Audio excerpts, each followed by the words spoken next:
when that movie came out. Was anything cut from that film? The studio actually legally couldn't trim it. They couldn't cut anything. When that movie came out, was anything cut from that film? The studio actually legally couldn't trim it. They couldn't cut anything. Blazing Saddles is wild, offensive, and unforgettable. But even after 50 years, there's one scene that no one noticed. A blooper so bold, so strange, it was almost too outrageous to be real. From fart jokes and Yiddish speak-aching cowboys to secret casting disasters and deleted scenes too shocking to air, the truth behind this movie is way messier than you think. What did Mel Brooks hide? Why was one line cut before anyone ever saw it? And how did a total stranger end up in the final shot? Let's discover. Section 1. Setting the stage. Setting the stage. Why Blazing Saddles still matters. When Blazing Saddles hit theaters in 1974, people didn't know whether to laugh or walk out. It tore apart the cowboy myth, made fun of racism right to its face, and ended with a movie-set brawl that breaks the fourth wall. It was offensive, it was loud, and somehow it worked. But why was it ever made? How did it survive the censors? And what's the huge blooper in Blazing Saddles that nobody noticed until now? To understand the chaos and brilliance of Blazing Saddles, you have to understand where America was in 1974. The Vietnam War had just ended in shame. Watergate had exploded. Nixon was on the verge of resignation. Trust in government was low. The civil rights movement had won legal victories, but racism was still deeply embedded in American life, especially in the movies. Hollywood westerns still portrayed white men as heroes and everyone else as background noise. Mel Brooks didn't just want to spoof westerns, he wanted to blow them up. Blazing Saddles is set in the Old West, but it's really about 1970s America. The plot is deceptively simple.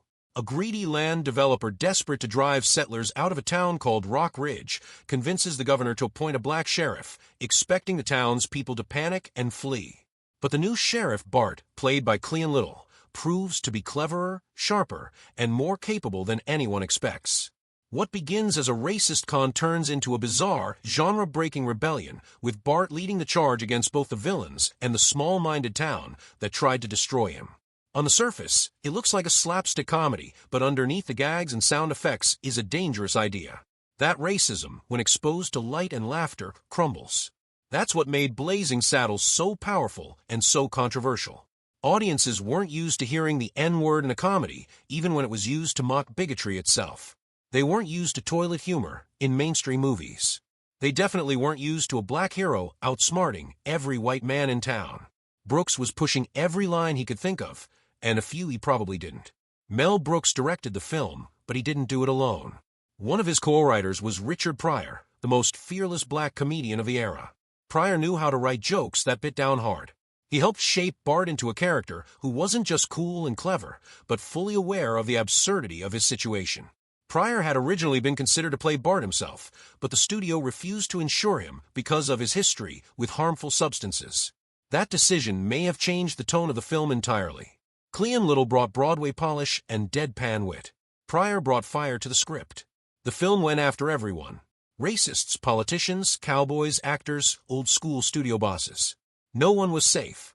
It shattered the idea that satire had to be subtle. Blazing Saddles wasn't interested in being polite. It wanted to slap you across the face, then make you laugh at how ridiculous the slap was.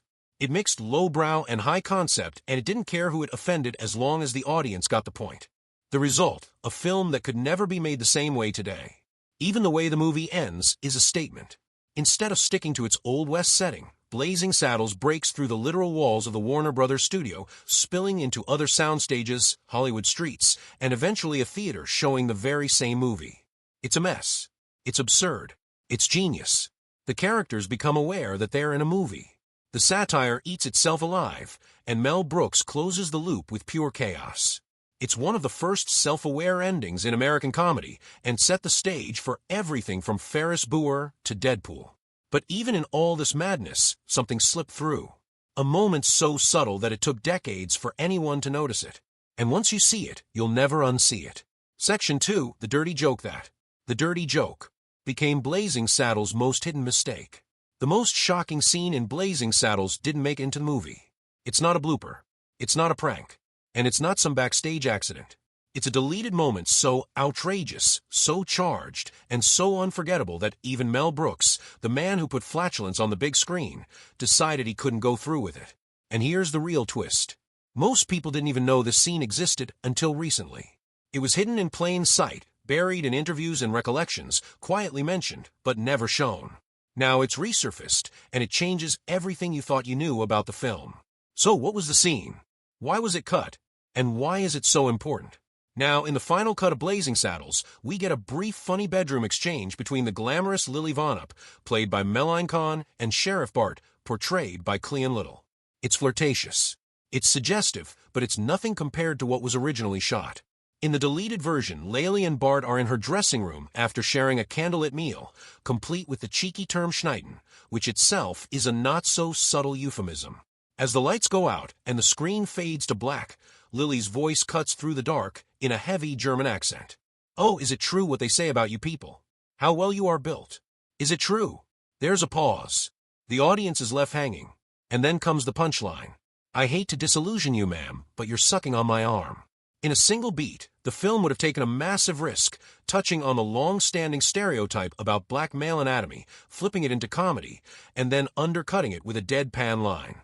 That one moment would have combined race, physicality, satire, and innuendo in a way that was arguably more explosive than anything else in the film. And yet it never made it in. Because even for a film like Blazing Saddles, there were limits. Mel Brooks has spoken about this scene in interviews, including one with Conan O'Brien. He explained that it just felt like too much going past the point of satire and into something he worried would overshadow everything else. As someone who was trying to walk the tightrope between humor and commentary, he decided it wasn't worth the risk. So he shelved it.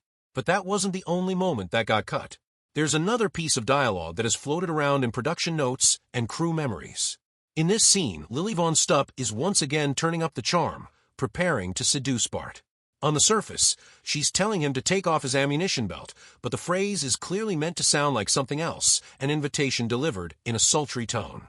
It's a throwaway line, but one loaded with meaning. And then there's the third moment, a less defined but equally provocative exchange that never made it past the script stage. Several early drafts of Blazing Saddles featured a more hands-on version of Lily's famous seduction of Bart. In this version, Lily not only asks about the stereotype that black men are well endowed, she tries if she can see it for herself. The scene walks right up to the line of physical contact and crosses into territory that would be considered deeply controversial even today. But the comedy lies in Bart's reaction. Cool, unimpressed, and ultimately dismissive. What makes all of this so fascinating is that Brooks himself has later said he regrets cutting some of these scenes. In interviews, he's admitted that he may have overcorrected, that he wanted the film to push the envelope, and then stop short of going all the way. His concern was that people wouldn't get it, that they'd misread the joke, or worse, in one conversation, he said, "Maybe I got scared." So here's the question. What would Blazing Saddles have looked like with those scenes left in? Would it still be celebrated as a classic? Or would it have been banned, buried, or forgotten? There's no clear answer, but it does show us something important. This wasn't just shock for shock's sake. These scenes were part of a larger effort to tear down the polite facade of Hollywood storytelling. Brooks wasn't just trying to make you laugh. He was trying to make you uncomfortable, to expose racism not just as a problem, but as a ridiculous system of beliefs propped up by fear, ignorance, and power. And that's where Blazing Saddles becomes more than just a comedy. It becomes a landmark in satirical film making. It's a movie that used humor like a surgeon's tool, cutting deep, exposing nerves, and daring the audience to flinch. The scenes that stayed in are legendary for their brazenness. But the scenes that got cut, they show us the edge Brooks was walking. They show us how close he came to going even further. And they remind us that sometimes the real story isn't what you see on screen. It's what almost made it in. Section 3. Chaos Farts and Chaos Farts.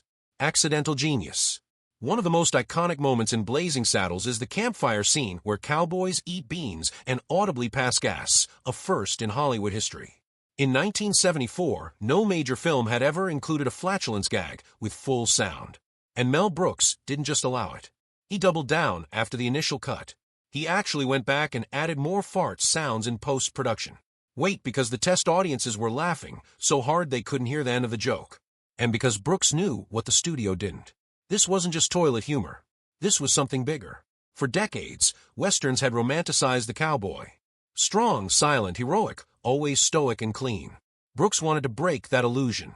He wanted to show cowboys not as mythic figures, but as real, stinky, sweaty men who ate too much and slept in the dirt. It destroyed the nice, polished image Hollywood had spent decades creating, and audiences loved it. But the executives at Warner Brothers weren't laughing.